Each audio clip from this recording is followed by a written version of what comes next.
Hey everybody, we're back today to talk about structures and evolutionary relationships. And because I've got a whole family full of nerds here, we're going to show you some Pokemon evolutions just to make you smile today.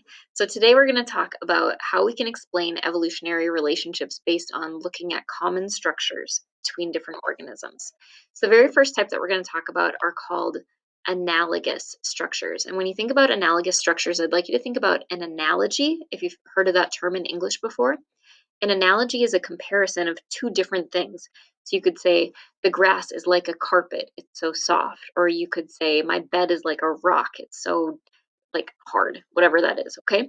So an analogy is comparing two different things. And analogous structures might look the same, like the dorsal fin here that you see on this shark and on this ancient ichthyosaur and on this mammal, the dolphin.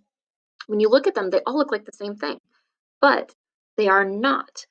They are created by convergent evolution. To converge means to come from other places and to kind of meet in the middle. So convergent evolution means that all of these things, a fish, a reptile, a mammal, they all somehow came to the ocean. They're all aquatic animals. And no matter what kind of background you have, it's helpful to have fins if you live in the ocean. So they all have a similar feature. No matter what, natural selection is going to elect or it's going to favor those that have those features in that environment. So they all have the similar feature, but they do not have shared ancestry. Another example there would be the poisonous bright warning coloration that we see on poison dart frogs, on wasps and hornets, and on poisonous spiders. Now, you and I know that a wasp and a frog probably don't have a lot of shared ancestry. They've got very different DNA programming, but because of their similar environment, it is helpful for both of them to avoid predators like birds if they have that bright warning coloration saying, back off, I'm poisonous, leave me alone. Homologous structures, we know the word homo means same. So these are structures that are due to same ancestry. They have the same DNA programming. So they have a similar structure. If you look at mammals, the bone structure of mammals is very similar. Because all mammals have the same DNA programming, you can see that we all have a humerus, a radius and ulna, metacarpals, which are your little wrist bones up here, carpals and metacarpals. We have all of those in common. And in general, we have 5 fingers, 5 digits. So if you look, humerus, radius, and ulna, humerus, radius, and ulna, and then our digits. It's the same in a turtle, a frog, a bird, and lots of other mammals that you would see, like a whale, a horse, and a human. Another example of that would be the homologous bones that we see in dinosaurs, transitional fossils like Archaeopteryx, and today's modern chicken. You can see that they all have a pronounced curved sternum bone. This one's much bigger, but they all have similar bone structures, and we believe that this is due to that shared ancestry. They have the same DNA, therefore the same programming for the same kind of structure. They use it for a different purpose, especially if you look at the bones of our hand versus the bones of a horse's hoof and leg. We use it for a different purpose, but it's still the same programming. Quick summary here. Homologous structures, as you can see, same kind of looking, they serve different purpose, and it's because of our shared ancestry. Analogous structures, they come from different ancestry, fish, reptile, mammal, bird, very different ancestry, but same general appearance. The last one that we're going to go over today is vestigial structures. And that word vestigial means that it's kind of a leftover. It's kind of something that your ancestors might have used or had a purpose for them, but it no longer serves a purpose. It might still be somewhat used, but not in the same way.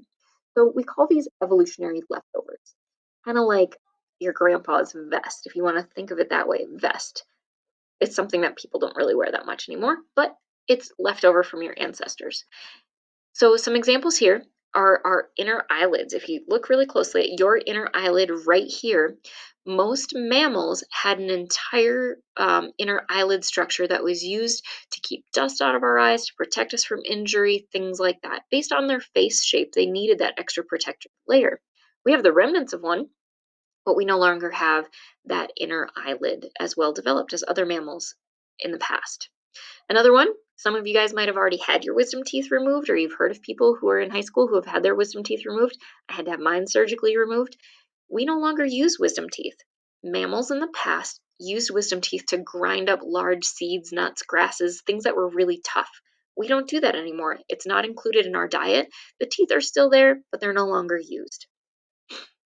And then the one that you've probably heard a lot about, let's see if I can move some of this out of the way, is your appendix. It's at the very end of your large intestine, and it used to be a remnant of a section of your large intestine that was used for digesting grasses.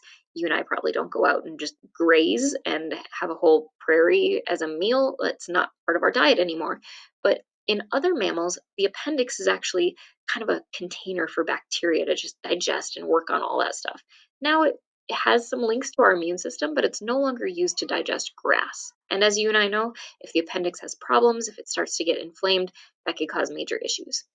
Last one that I'm going to mention is kind of fun. It's right here behind your ears. And you have muscles back there that were at one time used for other mammals to be able to swivel their ears. You've probably seen that in your dog or a horse, that if they hear a sound, they can perk up their ears and kind of do a swivel motion with it. Well, we don't need to swivel our ears. They're attached to the side of our head. It's not really something we need to do anymore, but those muscles still exist. And some of you, I don't know if I can do this. I'm going to try. Some of you can kind of wiggle your ears a little bit, kind of shift them. I don't know if that worked. I can't see on the video, but some of you are really good at that. I'm not.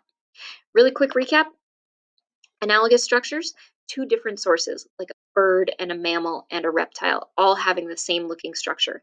Why do they have that same looking structure? It's not because of shared ancestry or shared DNA. It's because they have the same environment and the same environmental pressure to survive.